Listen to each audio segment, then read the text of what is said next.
Hi there! Welcome back. I'm glad that you've joined me for day number 281. Today we read 2 Chronicles 34, Ecclesiastes 10, and our second reading in Matthew 22.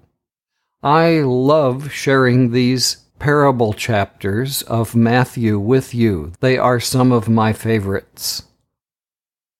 Let's turn to 2 Chronicles 34. We are definitely in the back and forth pendulum period of Judah. After one fantastic king, the next two were terrible, and now Josiah is again like David. 2 Chronicles 34. Josiah was 18 years old when he became king of Judah, and he ruled in Jerusalem for 31 years. He did what was pleasing to the Lord. He followed the example of his ancestor King David, strictly obeying all the laws of God. In the 8th year that Josiah was king, while he was still very young, he began to worship the God of his ancestor King David.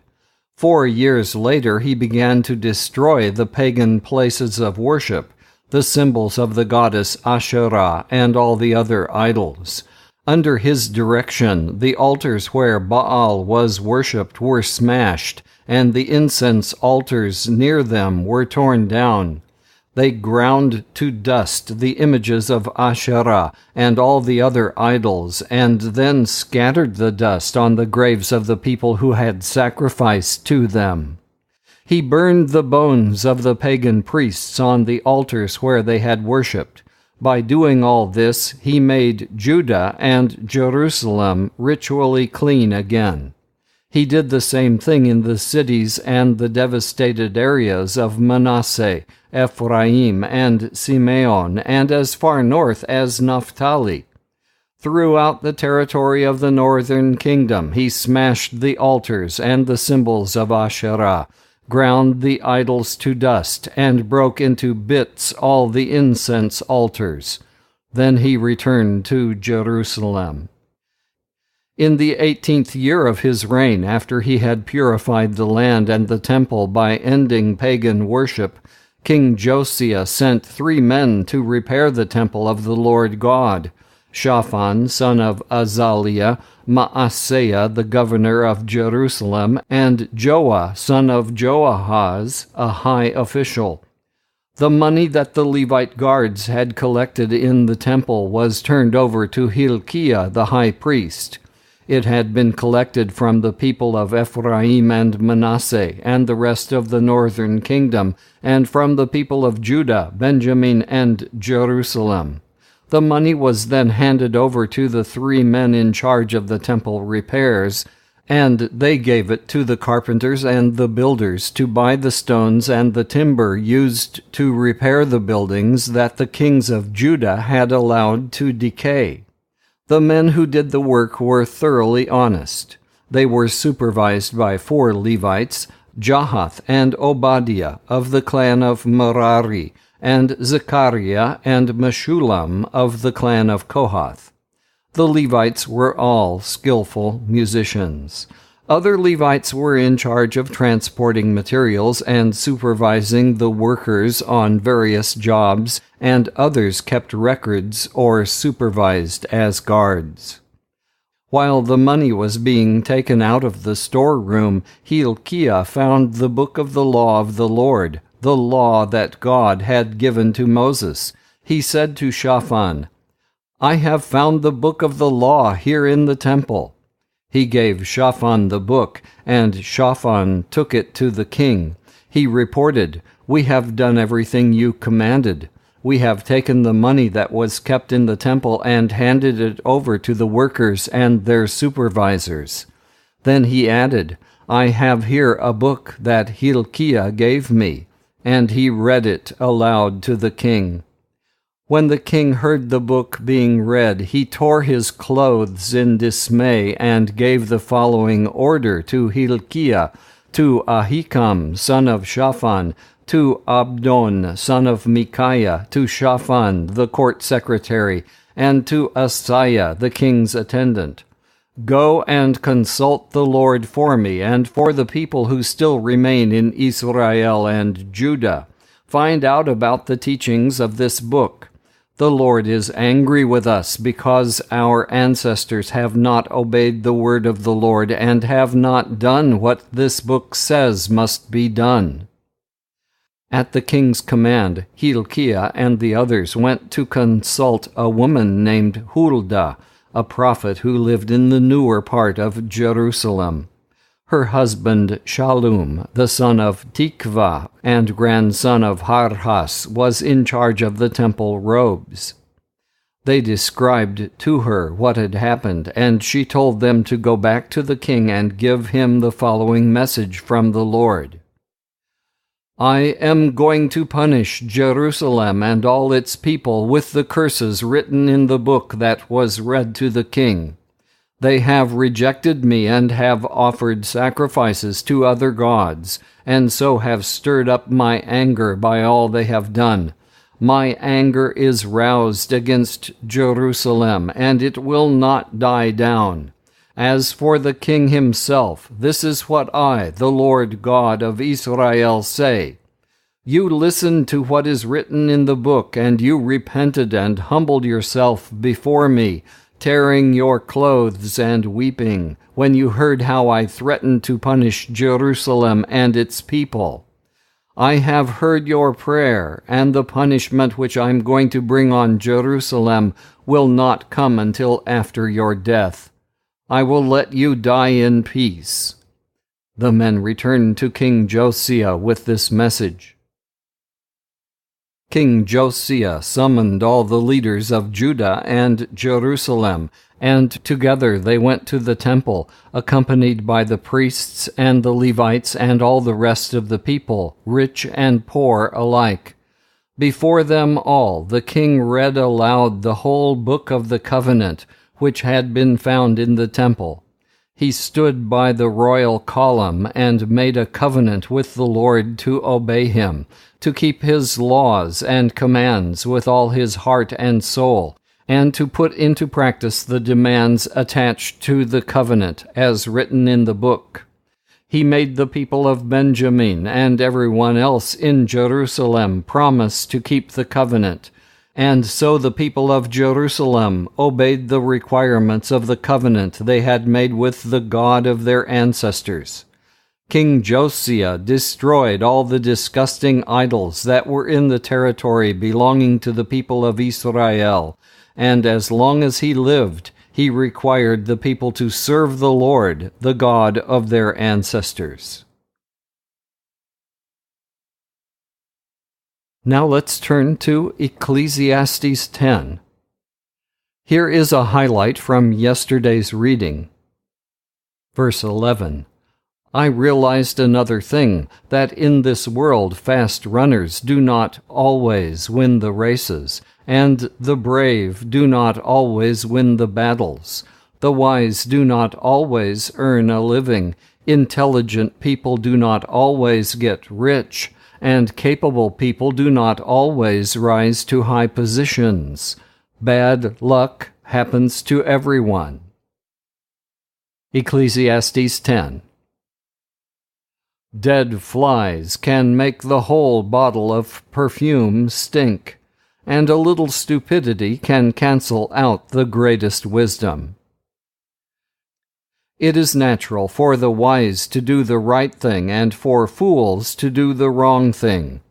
Their stupidity will be evident even to strangers they meet along the way.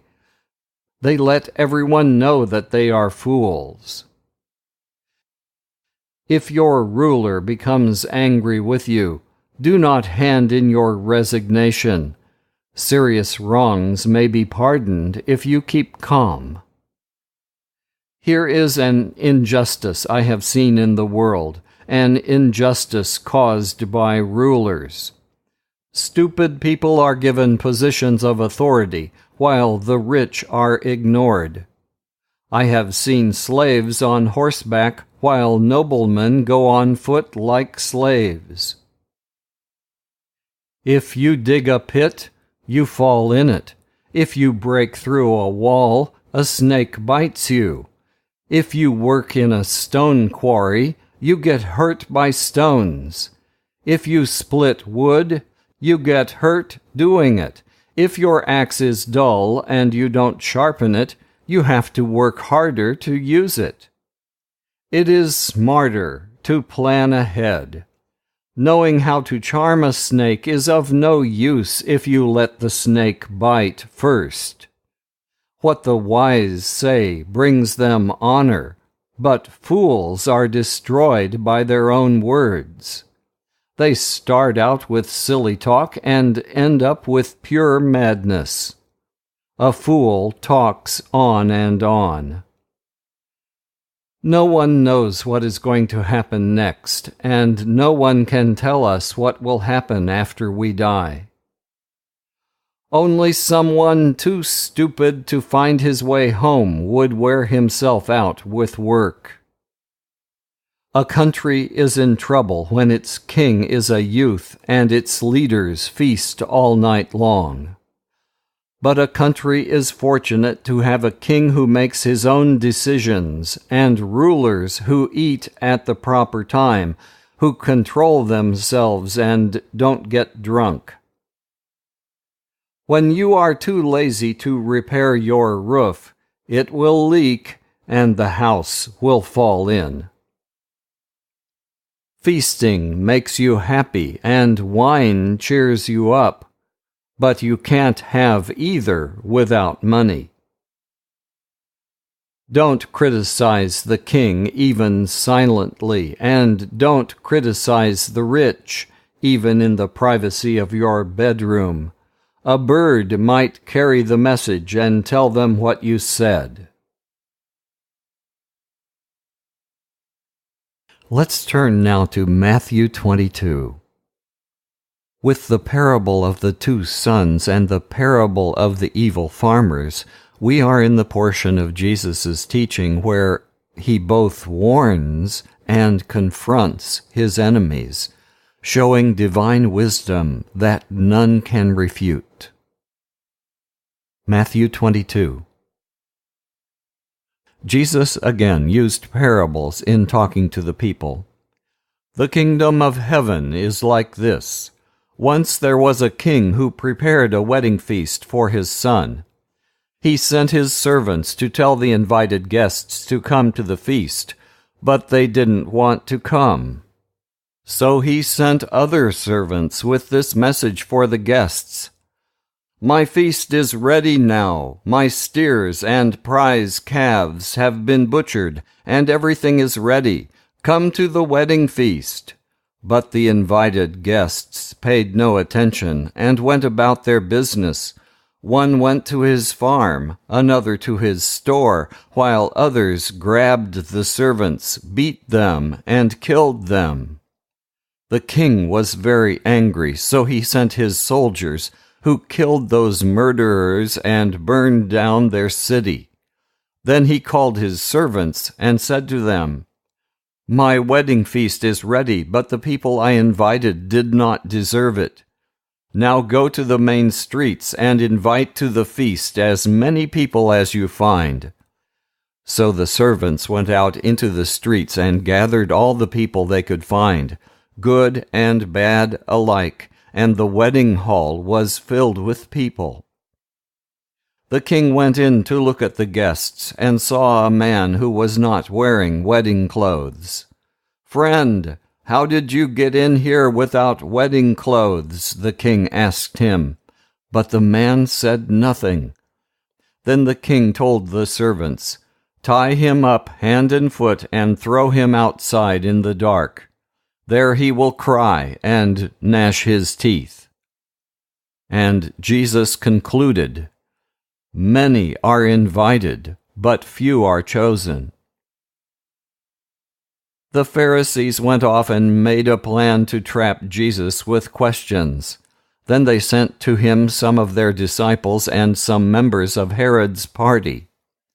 Teacher, they said, we know that you tell the truth. You teach the truth about God's will for people without worrying about what others think, because you pay no attention to anyone's status.